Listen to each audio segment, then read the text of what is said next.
Nos associations ont récemment découvert une version corrigée du bilan 2019 des dégâts d'ours dans les Pyrénées, qui n'a curieusement pas été rendue publique, faisant une distinction qui a toute son importance.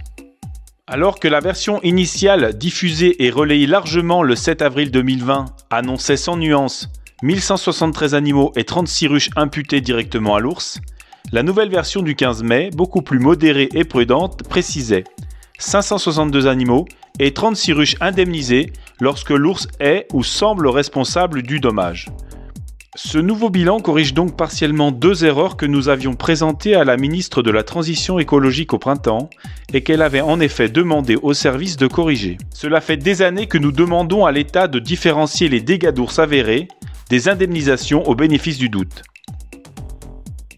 Nous ne sommes pas opposés à ce principe quand le doute existe réellement, mais son application quasi automatique, notamment en Ariège, a fini par transformer le système d'indemnisation en assurance tout risque au détriment de l'ours.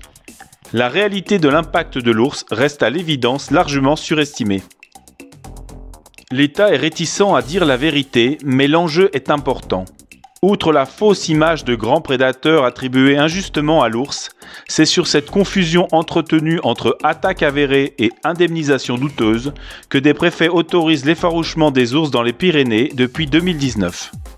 Capours demande à l'État d'aller enfin au bout de la démarche de transparence. Seules des données objectivées et partagées permettront de prendre des décisions justes et adéquates.